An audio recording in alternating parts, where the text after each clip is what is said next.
Are you born and raised in Paris?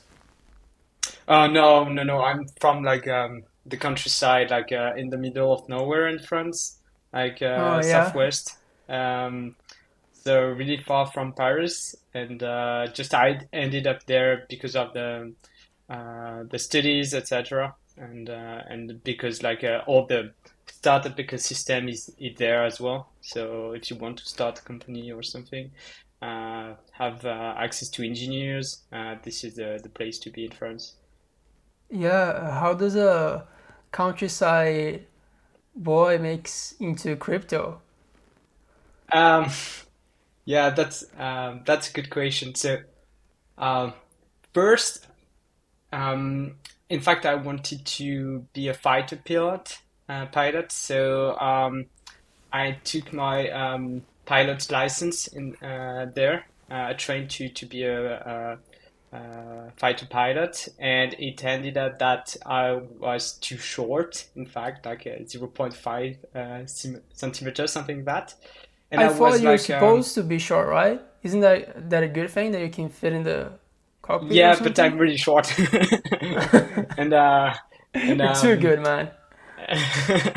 so the thing is so I ended up in what we call preparating school, doing math, physics, etc. And so that you can do before going into the fighter pilot training. And so I knew that I couldn't do what I wanted to do, but I was in preparating school. So then I asked myself what I want to do. And in fact, I think it grew in me the willingness of doing something huge and great and have impact. And this is like the start of me willing to create a startup and create a company.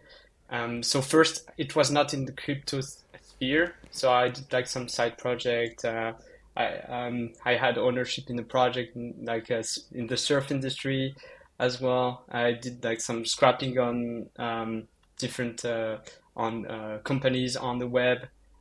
So that was during the studies, and also I was learning about finance and economy, where I was finding there was plenty of I mean there was corruption, it was very opaque, many problems, many inefficiencies, many unfairness, etc.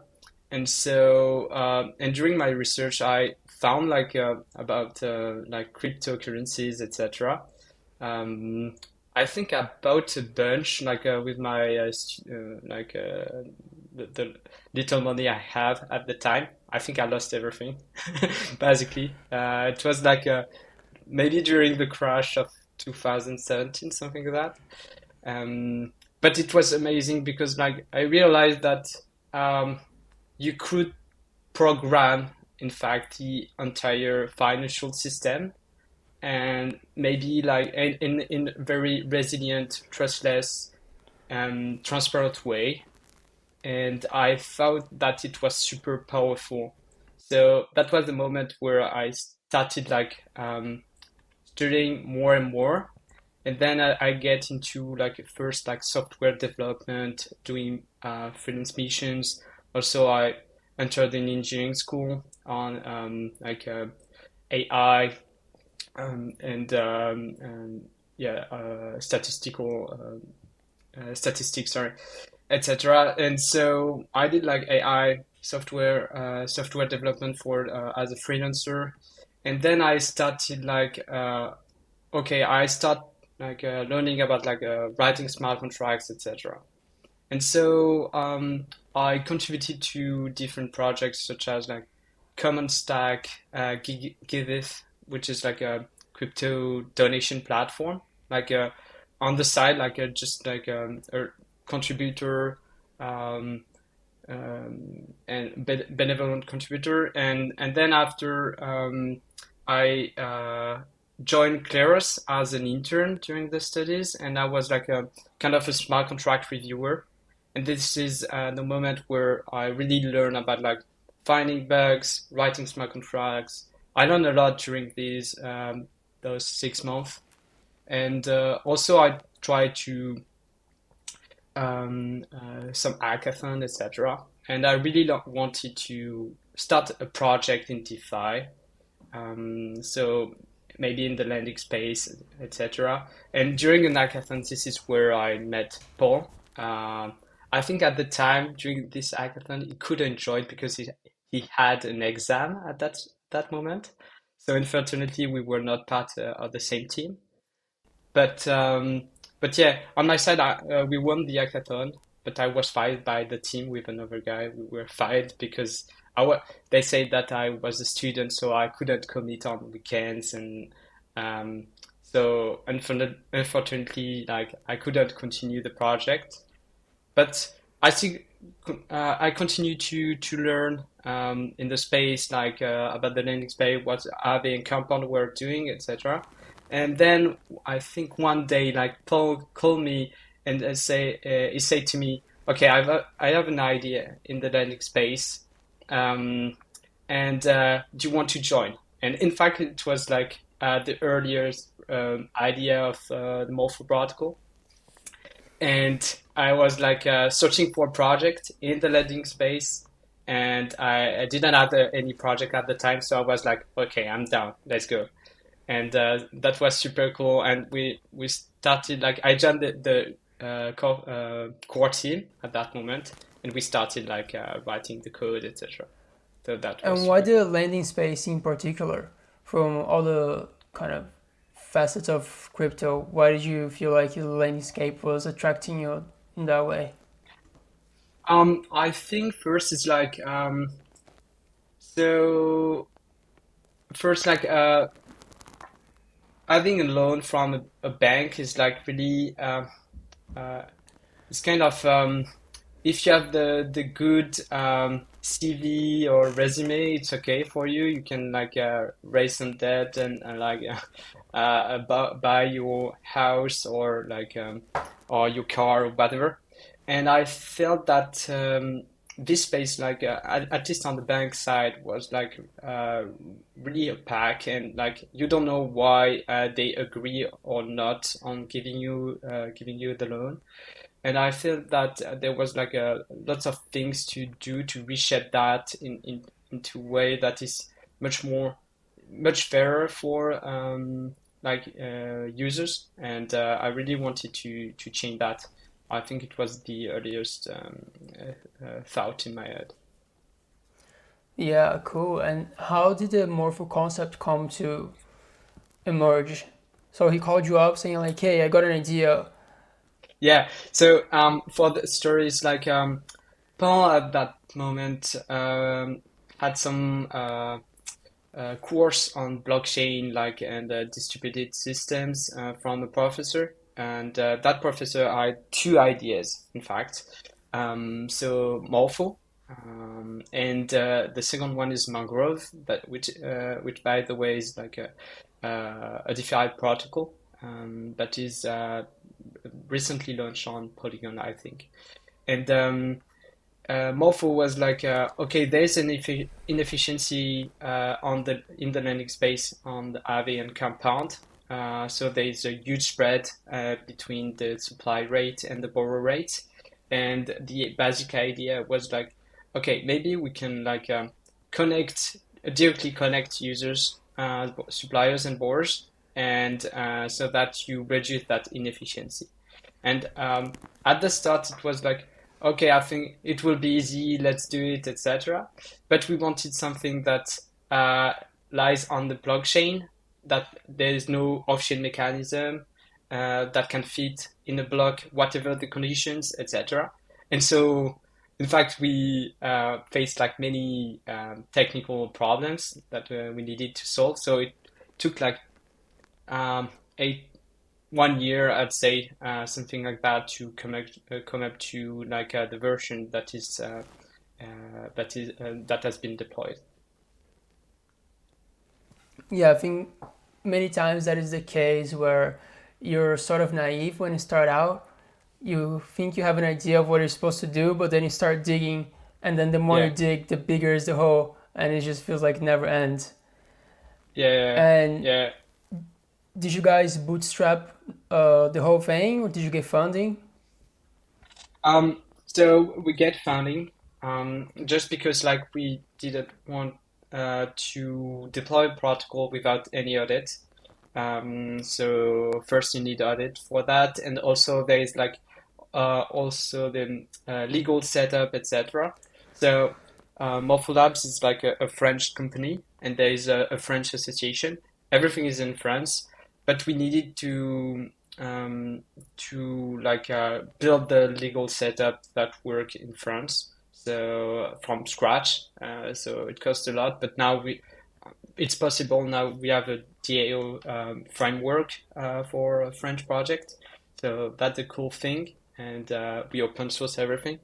But yeah, we needed funding for that at the very beginning. So we raised funds from like BAs and some VC companies in the And space. how was the process from getting funding?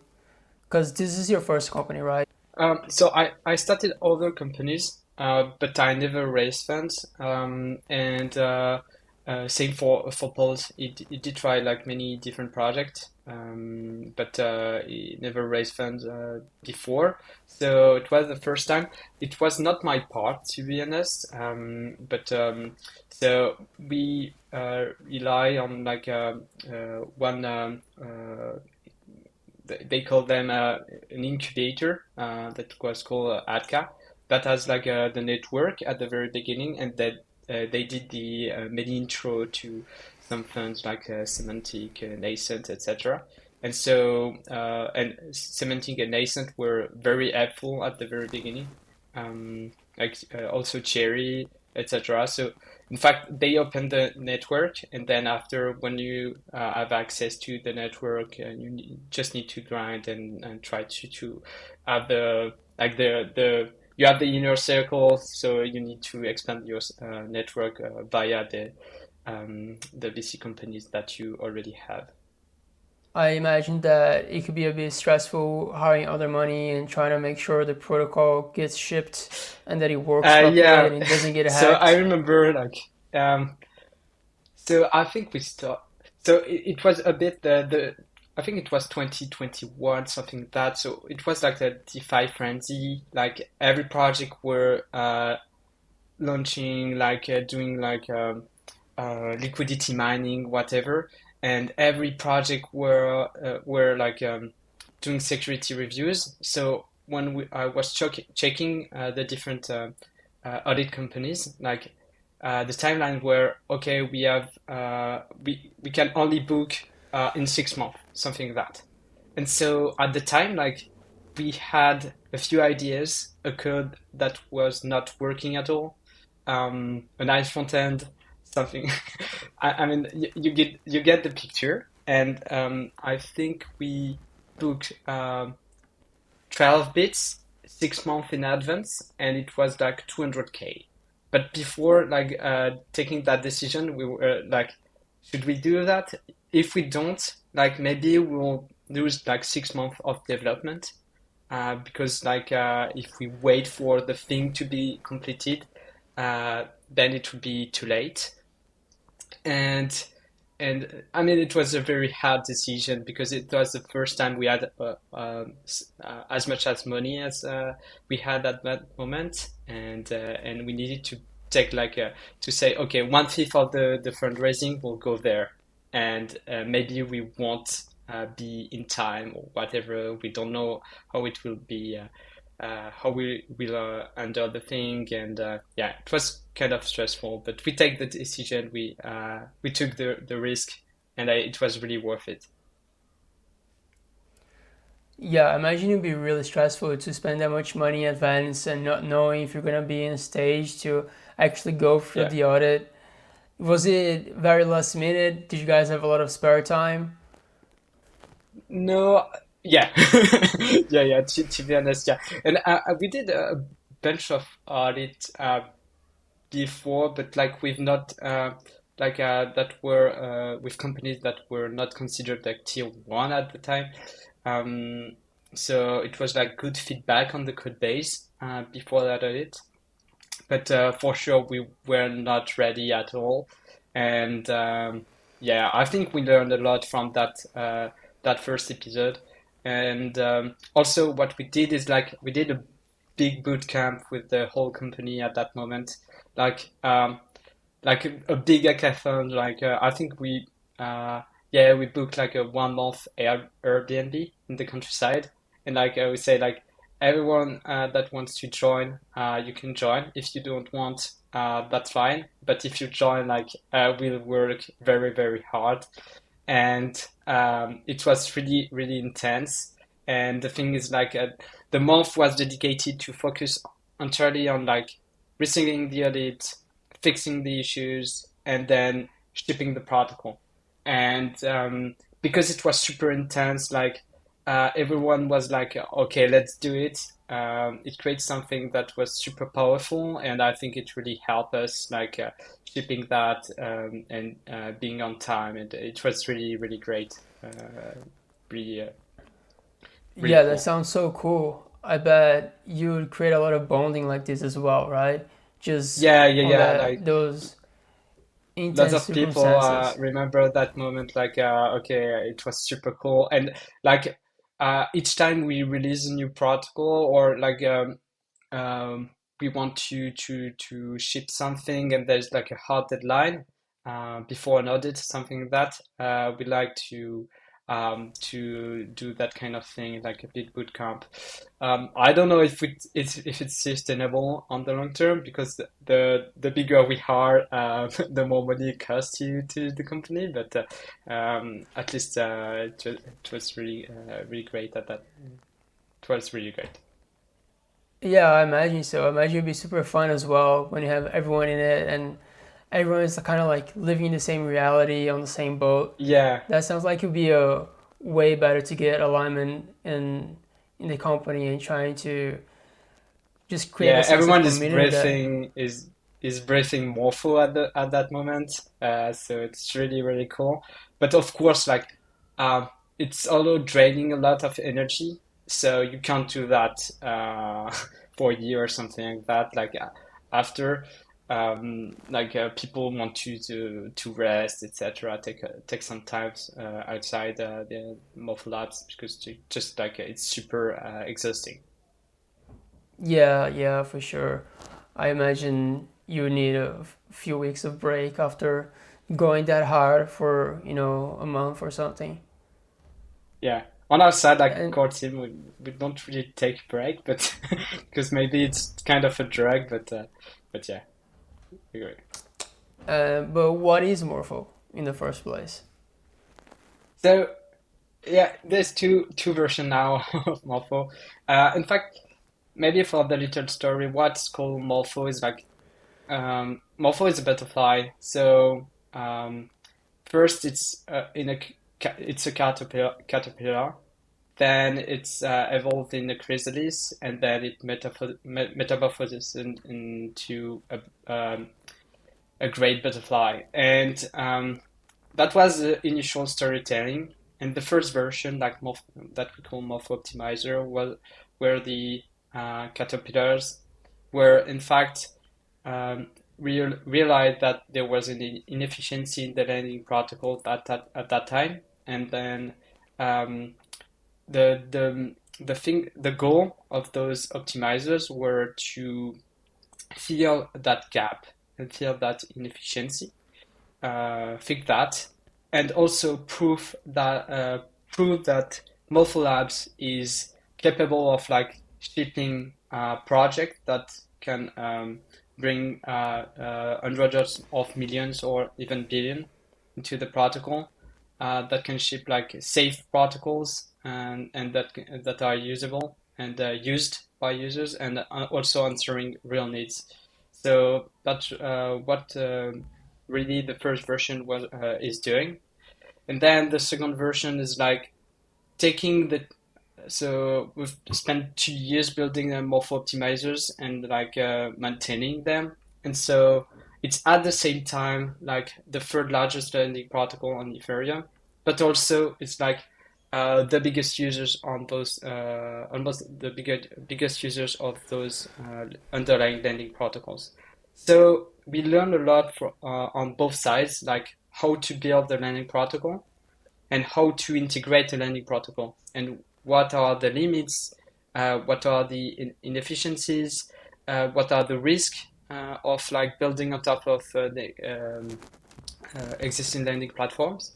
And so we learned a lot and we came up with what is now, so we released recently Morpho Blue, and this is a condensed version, and we condensed like every learning that we have from those 2 years into that landing protocol that is will be a landing primitive on top of which um, layers of permissionless risk management layers and other layers can be built on top of. So, what is the main difference between, maybe not difference, but what does Morpho Blue build upon exactly? Like, what are those learnings that you guys collected along all those years? What is the big improvement from Morpho to Morpho Blue? So yeah, first I think what Aave and Compound super great is like by um, gathering all the liquidity in one pot and managing it is like you offer like a super UX for users because yeah, you can supply withdrawal instantly. You provide like a very passive experience, so that's great. But it's at the expense of the systemic risk of the whole platform. Why? Because like each time you add an asset, because it's not isolated, you need to come up with like risk parameters that are taking into account every asset that have been already deposited. And also, because you need to take into account all those parameters, usually those parameters are like less optimized. And so also because the collateral can be borrowed, you need to lower like loan to value liquidation threshold to keep liquidity in the protocol, which make it less efficient. So you can't really loop a lot of time, etc. Also, you have all those risk parameters to update and to monitor. And what we counted is like there's 500 risk parameters to monitor each day, and so it has a lot of a huge cost on on Aave on the Aave DAO because like you need to pay risk expert to monitor those risk parameters that are updated in like a kind of opaque way. Um, and if you mess up with one of those parameters, maybe the entire pool can like just blow up. So you really want to make sure that those parameters are correct, and um, and also it's like one risk parameter fits all. So if you can have Alice the degen and Bob like maybe the family's father that just want to earn a bunch of yield on his USDC, uh, they basically have the same risk profile on Aave. So you can't have granular risk profiles. And on our side, like because it's those protocols have like a really huge code base with like many features and many edge cases. Like when you change a parameter or something like that, if you're on top, like you need to make sure that every decision that is taken is is correct and to understand what are the consequences. And when you're living on top, if you feel the pain, in fact, to like also adapt to these changes, pause at the same time, etc., etc. And what we realized is that like this way of doing that is not scalable.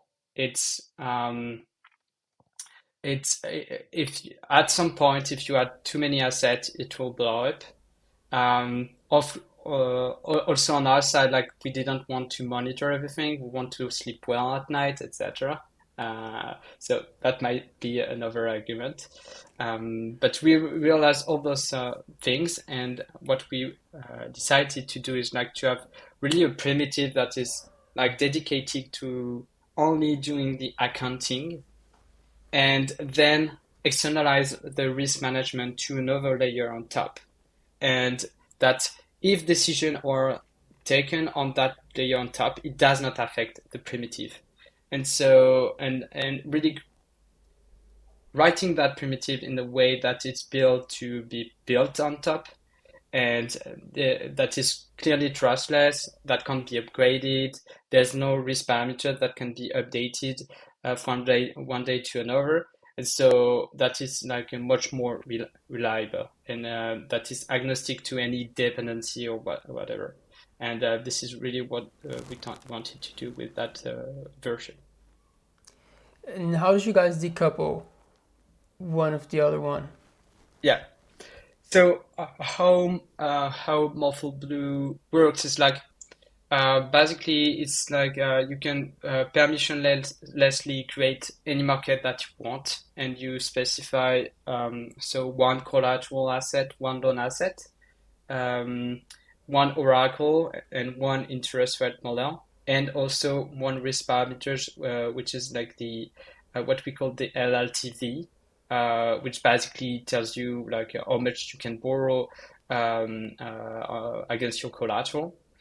And Loan to you value ratio, right? yeah, and so the collateral stay idle. So Bitcoin seems like maybe a bit less inefficient compared to Aave, where your collateral can be borrowed, but it unlocked the thing that because the collateral is cannot be borrowed, there's no problem of like during a liquidation you need to access that collateral so that liquidation can work. So because it's always accessible, so you can have LLTV that are much higher, and so which makes like borrowing much more efficient against your collateral. And each market are is isolated from one another. So you can create whatever market that you want. It won't affect any other market. And this is super powerful compared to Aave, and much more scalable. So now if you want to list real world asset, bonds as collateral, any long tail asset. In fact, you can just pick the an oracle. You can set the LLTV that you think is good, and deploy that market. And that's really powerful, and it does not affect the rest of the protocol. The downside of that is like obviously if you have like isolated assets, you have the liquidity fragmentation, and this is where we are thinking about Morpho Blue of like you have the primitive if you have different layers on top of that. So you can see that like the internet where you have the SMTP or IP protocols, and on top of that you have some layers like Gmails or whatever that are on top, and that recreate like a better UX. And this is something that we'll announce really soon, but basically a layer on top that allows risk managers to create kind of like a vault where you can recreate the Aave UX or compound UX, but the risk management is at the vault level, and it's like the vault that is managing on which market the funds, user funds, will be deposited. Of course, if you're like an expert lending lender, you can directly use the primitive, but for like someone that is searching for like a more passive experience, Bob the I think father. yeah, exactly. I think it will turn more toward like the vault that are run by risk managers. And by the way, it creates kind of a bankable business for those risk managers, because previously they were servicing a DAO. And so if the DAO, and there's not so many DAOs first, And if the DAO decides to like stop working with them, they don't have many other clients, and here that can spawn their own votes and like compete with others, like in terms of like fees that they take or like service that they provide. Maybe they can specialize like lending against like real world asset as collateral or bonds or whatever, and you can recreate kind of you unlock some businesses on top of the primitive, in fact. So this can be super So powerful, and because it's really general, like you can have like a really huge network effect. so they work in the, let's say, kind of like a router or a gauge layer on Yeah, top of it. exactly, Yeah. exactly, And exactly. I find it cool that it's also sorry, it's Oracle agnostic. So how did you Yeah. guys implement that? We are not making lots of assumption. Just we're waiting for a price with a specific scale and a price of the collateral asset in the debt in the loan asset, and that just it. And after on the collateral side, what you can do though is like having like some guardrails. Like I don't know if you use Uniswap v3 TWAP or whatever. Maybe you want um, to have some parameters to update like the time period you want to compute to a TWAP or whatever. The first one that we will release is a chaining oracle because it's like the most widespread spread. So we'll build that oracle that is quite general because like it covers like many use cases. But we are, I think, we'll explore more and more different oracles type and maybe for specific use cases. Like I don't know if you want to have like some bonds on chain, etc. So you need, I think Chainlink is covering some, but sometimes you need like some custom oracle. And here you can have um, like an entity that can like that wants to bring some asset on chain and that want to create a custom oracle, they can do that. And this is a cool thing of having like an agnostic the possibility of like listing any oracle. There's also a way without a bit of that. There's also a way of creating market without oracle, such as like maybe in the way of Ashna, etc. Um, Maybe it would be a bit less efficient because like it's not entrained in the protocol itself, but there are ways to do it, I think, and it would be cool to see like if someone come up with the idea of doing it and implementing it. I would really like to see it.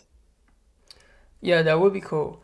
And are there any other places where you see opportunity for innovation Uh, that is currently After lacking?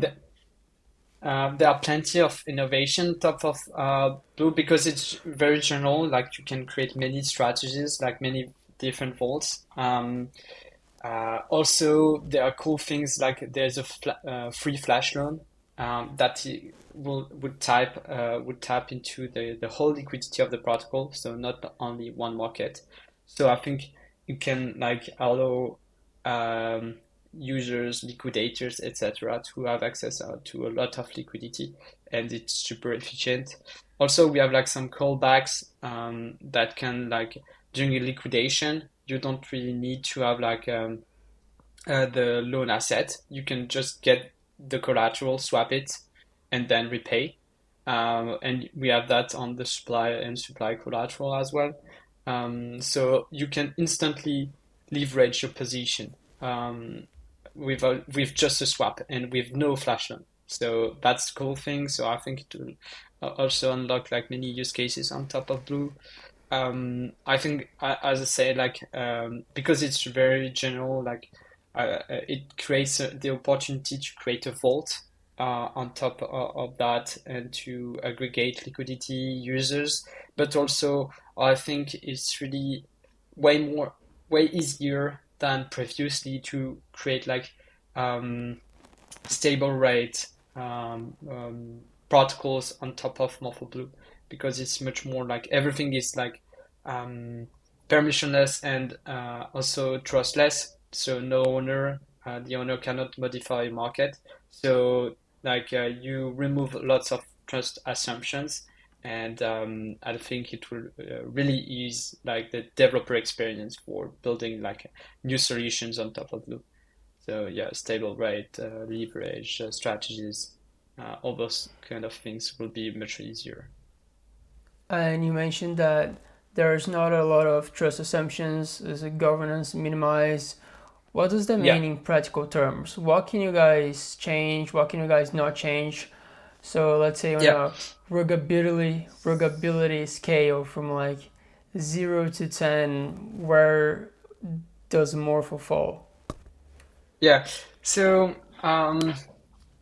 so first, I think like as I said, I already told you about like the difficulty we had with like being on Aven compound. Maybe I can dive deeper into that, but because it's upgradable and like yeah, you can pause things, etc. We have many episodes where we needed to jump into the middle of the night or whatever and like try to they put that we need to put that as well, or like we just needed to at any time anticipate what the underlying platform would do.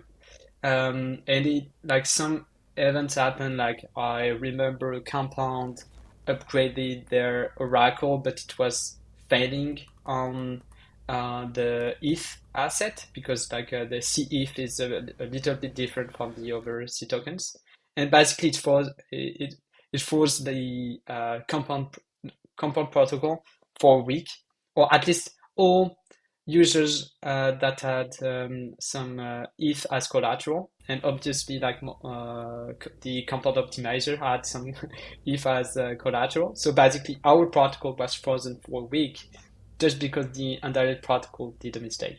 Um, Also, when you have the CRV episode or like USDC, DPEG, etc., you have like Aave or Compound that are pausing their system to prevent any issue. But because like everything is, as I say, like everything is pulled and like you have a systemic risk, you need to pause. And on our side, we needed to also to pause, but in advance, and also do a few things, checks to make sure that everything is they are taking the right decisions, etc. And this is like very very exhausting.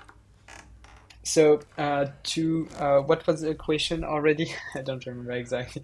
Uh, we were talking about the aspect of being having the governance minimized, not being Yeah, upgradable. and Like what? so How exactly? Like what are the privileges that you guys don't have, or yeah, the ones you guys have?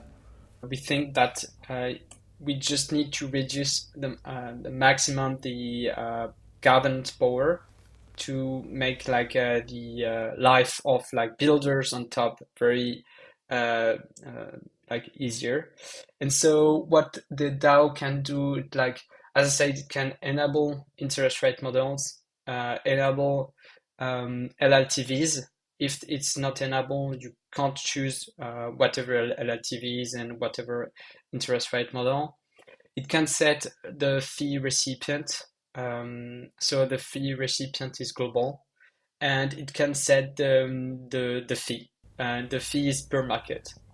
So you can have one market with fee and one another market that has no fee. I think that's all. Could you set any amount of fee, or is there a cap to the fee? No, there's a cap. It's capped to 20%, something like that. So which is basically um, I think Aave is taking at much like 25%, something like that. And so yeah, we capped it to 20%. And on the fee activations, like the code can be free fork, etc. So um, yeah, there's no way for the owner to change the market. So once a market in as like a you know that there's this collateral asset, those risk parameters, this oracle, etc. You're sure that 100% that that market will stay as it is, and which is like I think really powerful compared to existing solutions. Yeah, I agree. One of the downsides of immutable code is obviously if there's anything wrong with it, you can't really upgrade it, you can't really patch Yeah, bugs, and you guys have integrated external protocols like Aave, like we were just mentioning, and they can be very tricky as well. So, how does the security side of things look like, taking all those things into account? mm. So yeah, definitely having an immutable protocol means that you can't do any mistake and you can't fix it. So you need to be right at the first try. Or later on, having the capacity of like migrating all the liquidity instantly. But this is very hard, so it's better to be right the first try. So, knowing that, we decided that we wanted something that has like strictly the only required features. So, no feature that could be used, but we don't really know, etc. So, we really wanted to focus on like it's a bit like 80/20. So, just focus on what's very really important and having like also the simplest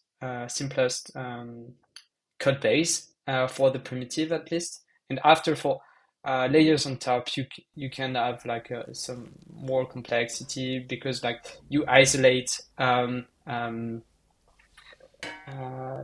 goal of those different of those different layers. And so each layer is like focusing on one specific thing, and so you isolate the goal, and it's much more easier to have like a something that is simple compared to having everything into one place where you want to add feature one, feature two, plus five, but yeah, it complexifies a lot. So yeah, we really focused on like having a simple code base. We dedicated a lot of time into like debates and discussions to make sure that each feature that is in Morpho Blue now we are quite confident that we can we have the argument to justify everything and every lines of code, and that was the important thing. It is really hard to make things simple.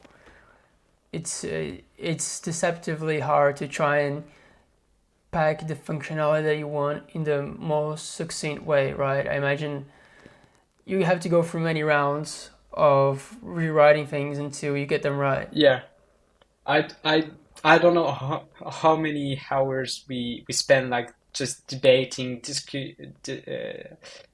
and like talking about like even tiny things, and I think we did a great job at the end of the day because like we only have like 650 lines of code, which is not that much. Obviously, the protocol in the end is not it's kind of simple, but I think like what is great is like it's doing everything that we wanted to provide and to allow for like builders on top. But at the same time, it's like we wanted like um, the code is like an article or like a book. Like you can read it linearly, and there's not so many questions that you ask yourself. It's like kind of, I think, quite simple to understand and quite simple to review, to audit. And this is really something that we wanted to have.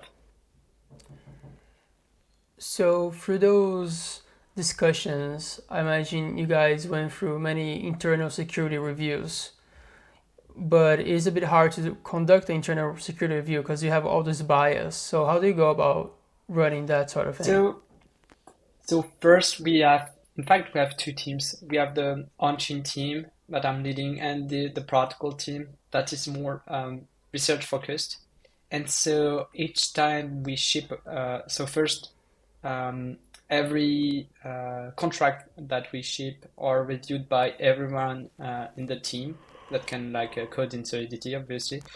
And so if the practical team is writing a contract or the on-chain team is writing a contract, then the other team will review it. And usually it's like um, they are not part of the development. So they come, they have the context, but they don't have like assumptions on the code.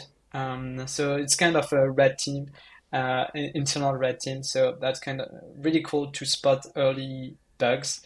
Of course, like we rely a lot on testing, etc., fuzzing, also formal verification. So we spend a lot of time like doing that. But we have those internal reviews. Also, we have a bunch of freelancers. We know also advisors and people in like the different investors that have like security researchers. And so usually what we do is like we trigger them before the code is finalized to conduct like external security reviews. So this is um, really useful to have like external reviewers and of course after we do audits we don't ship a contract when we that we are not confident that is like 100% safe. That's kind of a motto that we have. So if after like I don't know, we say let's say we'll do like two audits for that protocol. If after the second audit we are not confident shipping it, we'll do a third one. And obviously you need to have the money for that. So if you're running out of money, I guess you can't really do that. But if you have, I think it's really important to be like confident that the code that you're shipping is like is bulletproof, even if it's hard and maybe there's still a bug. But I think it's important to be confident about that. Yeah, yeah, for sure. Because if you get hacked, everything goes down the drain, right? Everything you worked Yeah, so hard for, everything is yeah, finished. yeah, yeah. There's And so I saw you guys have been audited by a few different firms and apparently yep. looking to do an auditing contest soon.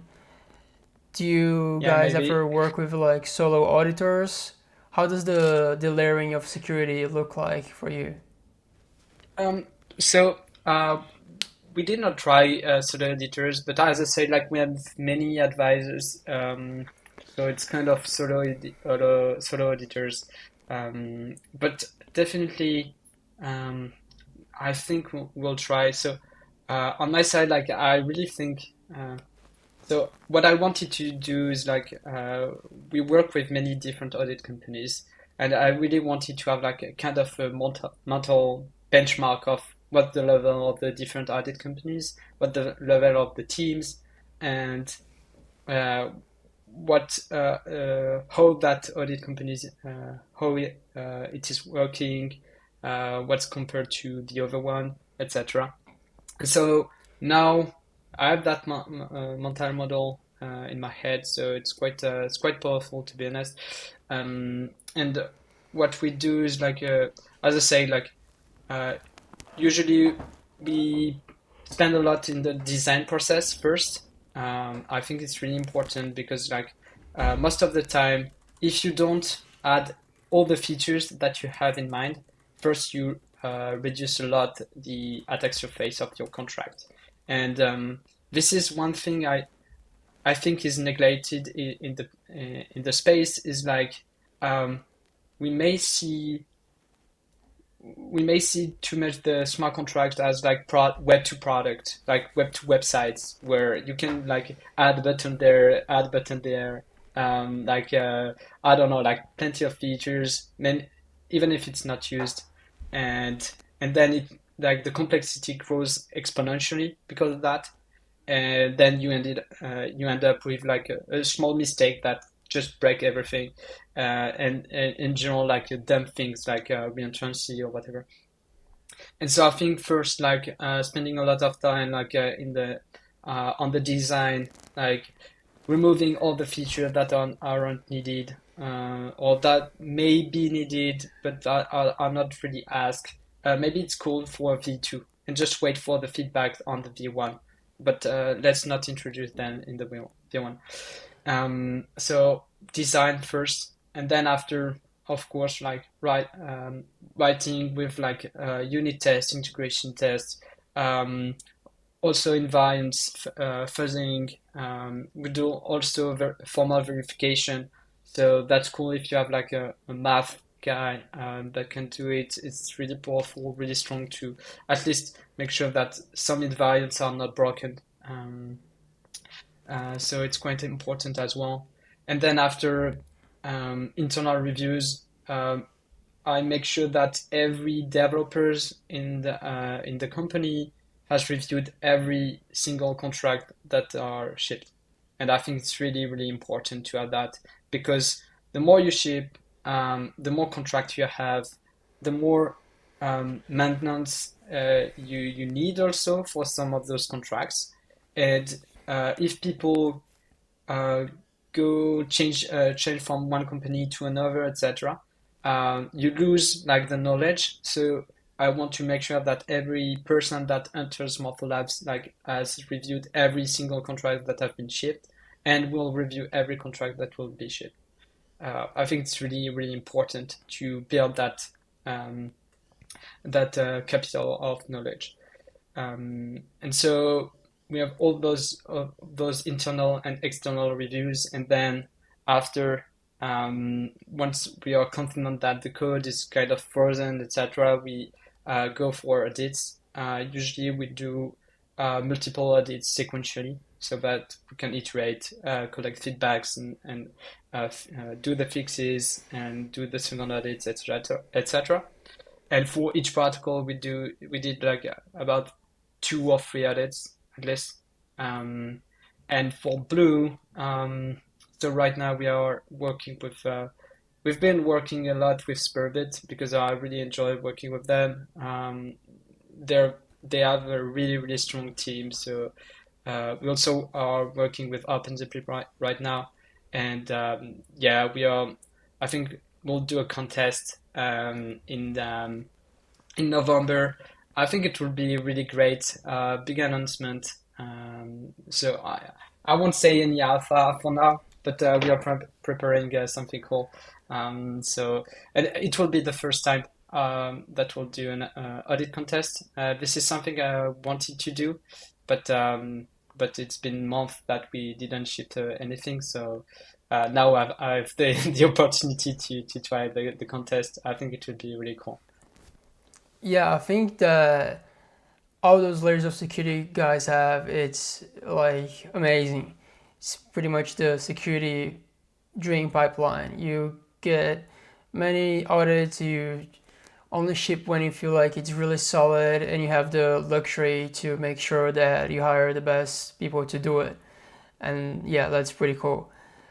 And I really like the sort of branding and visuals that you guys have. How did that concept came up? Like the whole butterfly, blue vibe Yeah, that you guys have? um, just like I think so at the start, restart like the logo. Yeah. By the way, it's my girlfriend that did the logos. Maybe I'm a bit biased, but yeah, I really enjoyed the logo. But now we have like a graphic designer that she's really really great, and I think we'll release more and more things, more animations. Now she's handling the thing. It's really strong. So we wanted like now the brand to feel strong, reliable, and also like a bit like magical. and I think we'll go more and more toward like those kind of shape of blue that are like evolving and maybe some forms and the white and the black. Yeah, I don't know. And the blue is like um, yeah, we try to replicate. In fact, the Morpho is the name of the butterfly that is blue. So I don't know if you saw that butterfly, but it's just beautiful, and it's like the source of inspiration of the branding that we are trying to put in place, slowly but surely. Yeah, no, I love it. I think a lot of projects have very poor branding, and in my very non-expert opinion, I think your branding is pretty sick. So if Cool, thank you're, you. We have like yeah, lots of cool feedback on the shirt, on the t-shirt, etc. Basically, it's just a t-shirt with like just one small butterfly, like kind of I don't know, like Apple spirit. But yeah. what we like is like simplicity, minimalist things. Don't do too much, but do things well. Can I get myself one of those shirts? Where can I get one? Yeah, yeah, for sure. I think we have some left. Some left. Just GM me. I try Oh, hell to yeah. find you some. Nice. Oh man, it's been a pleasure having you here. It was a lot of fun talking to you. I'm really keen to see what other features the guys come out with. Yeah, yeah. We'll ship a lot in the coming weeks and months, so that will be cool. I really appreciate the call as well. Thank you very much.